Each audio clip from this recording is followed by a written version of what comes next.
all eyes this weekend were on the AFL Grand Final. Swans, Lions, and we are underway. Massive game. The Swans and Lions, but Sunrise were focused on a different animal. Look what we've found. Have a look. What a stunning animal. What a stunning animal. It's a dog.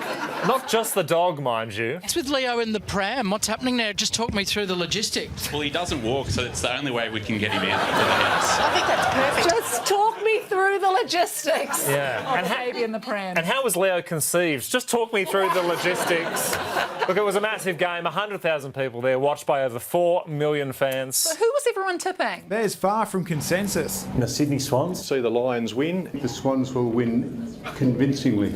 Now, I will point out that the two AFL legends got it wrong and the Tasmanian road cop got it right. So, busy day for that cop. The Swans midfield were added to the missing persons register, so he had to try and find them.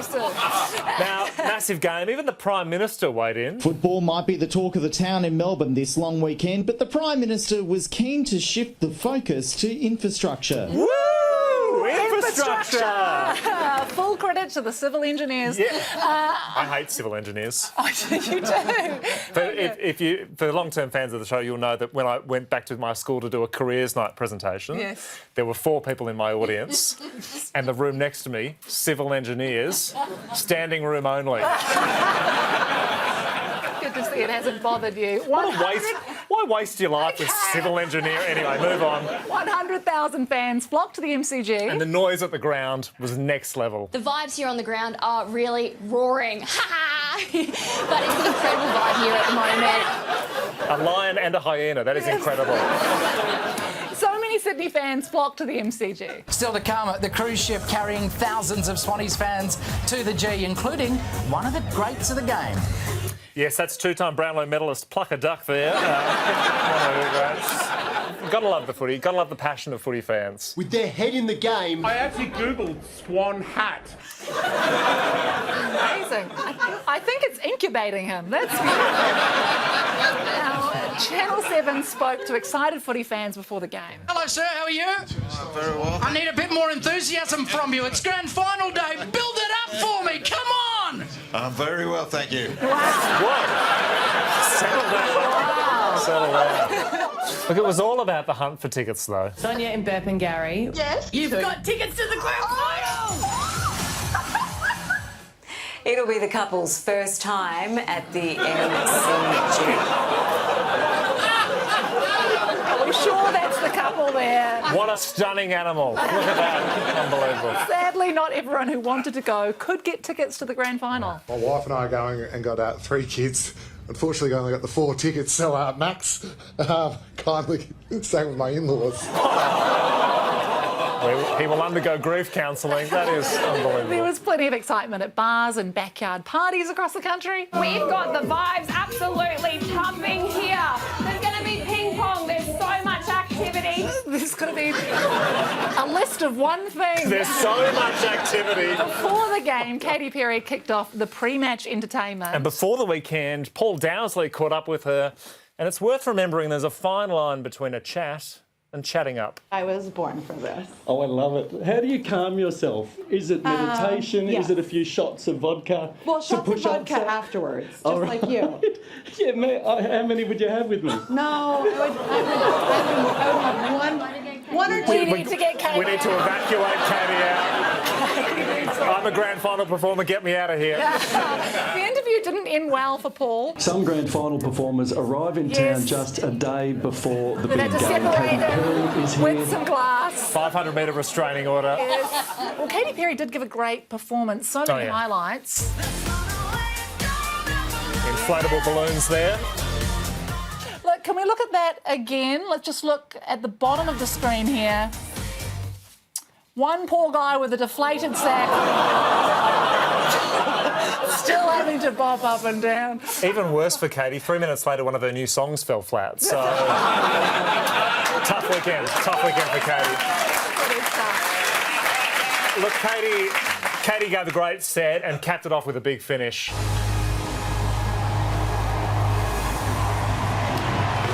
Wonderful moment there. Actually, can we just have a listen to that with the commentary? Pitching in line, impact in line and hitting the wickets.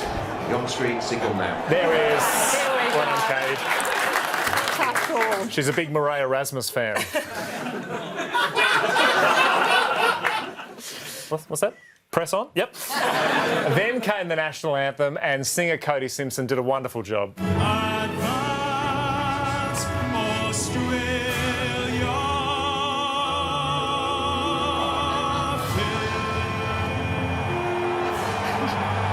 A wonderful performance, and amazing to think, Mel, that Cody Simpson becomes just the first Australian men's 100-metre butterfly Olympic qualifying final fifth-place finisher to sing the national anthem at the Grand Final. That is amazing. Interesting, I've done the maths. If you have a look at the results, though, he delivered the slowest Grand Final national anthem. This is too far. He's... This is too far.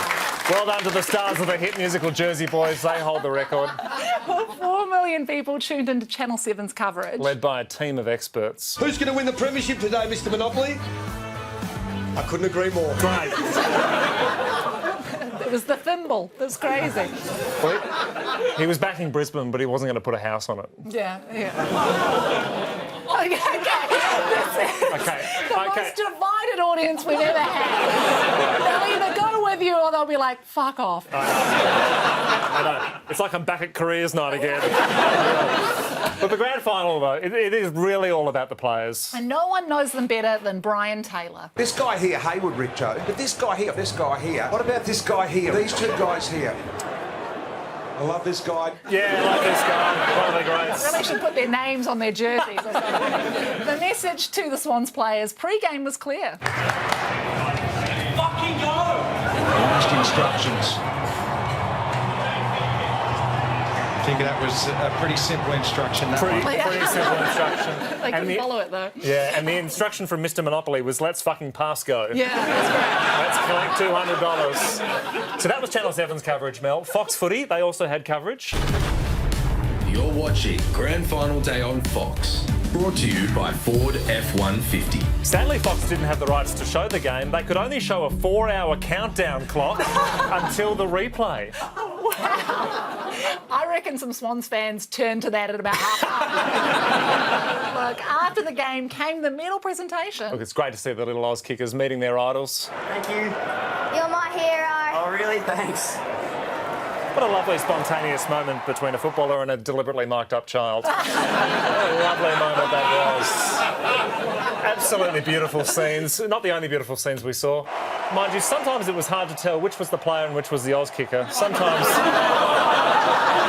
I believe that's the Oz kicker on the right. Didn't really need to duck for the medal there. Yes. But so well done to Brisbane, 60-point winners. We're going to party until it's 1999, mate. We're going to party until it's 1999. Freezing in Queensland, daylight saving. It's a long really countdown. messes with your mind. Still, one thing was clear. One thing is clear, though. Who do we love? We love the Lions. Crystal clear. I don't think it was that clear. Not as much as 4x goals. Anyway, look, it's been a tough week for the Swans, but spare a thought for the real loser from this weekend. A current affairs, Seb Costello. My team, the Bombers, didn't make the finals.